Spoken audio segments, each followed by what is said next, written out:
श्रीभगवानुवाच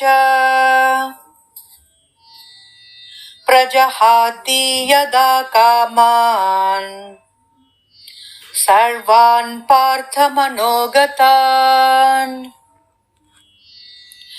आत्मन्येवात्मना तुष्टः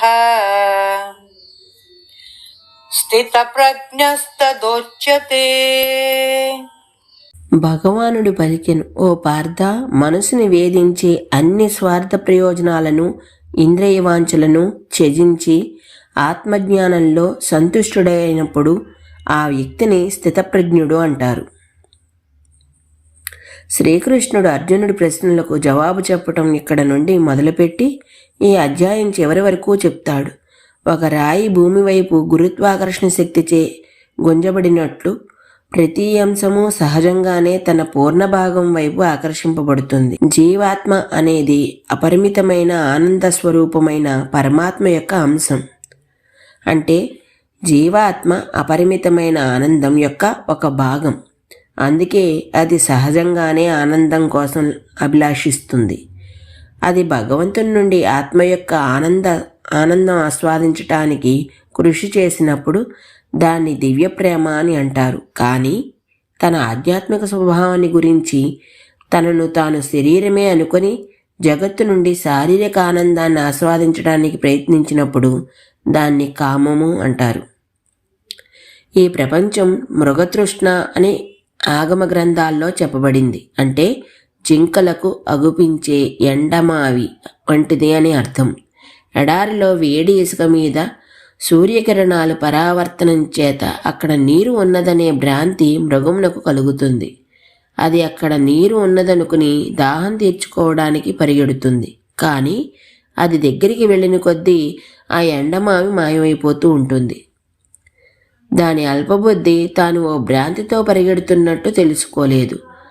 అది నిజమైన జింక లేని నీళ్ల కోసం వెంటాడుతూ చివరికి నీరసంతో ఆ ఎడారి ఇసుకపై మరణిస్తుంది. ఈ విధంగానే భౌతిక శక్తి అయిన మాయ కూడా ఆనందం అనే భ్రాంతిని కలగజేస్తుంది. మనం ఆ లేని ఆనందం వైపు మన ఇంద్రియ దాహాన్ని తీర్చుకోవడానికి పరుగులు పెడుతున్నాం. కానీ మనం ఎంత ప్రయత్నించినా ఆనందం మన నుండి దూరం అయిపోతుంది. గరుడ పురాణం ఇలా పేర్కొంటున్నది. ఒక రాజు ప్రపంచం మొత్తానికి చక్రవర్తి అవ్వాలని కోరుకుంటాడు. చక్రవర్తి ఒక దేవత అవ్వాలని కోరుకుంటాడు. ఒక దేవత స్వర్గాధిపతి ఇంద్రుడు అవ్వాలనుకుంటాడు. ఇంద్రుడు సృష్టికర్త బ్రహ్మదేవుడు అవ్వాలనుకుంటాడు. అయినా భౌతిక భోగముల కొరకు ఉన్న తృష్ణ తృప్తి. కానీ మన మనస్సుని భౌతిక ప్రలోభముల నుండి దూరంగా తిప్పివేయటం నేర్చుకుని మరియు ఇంద్రియవాంఛలను త్యజించిన వ్యక్తి తన ఆత్మ యొక్క అంతర్గత ఆనందాన్ని అనుభవిస్తూ స్థితప్రజ్ఞుడు అవుతాడు. కంఠోపనిషత్తు మరియు ముందుకెళ్ళి ఆ ఆశా కోరికలను త్యజించిన వాడు భగవంతునిలా అవుతాడు అని పేర్కొంటుంది.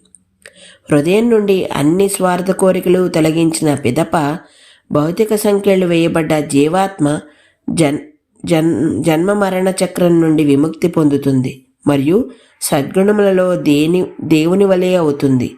స్థితప్రజ్ఞుడంటే అన్ని స్వార్థాల కోరికలను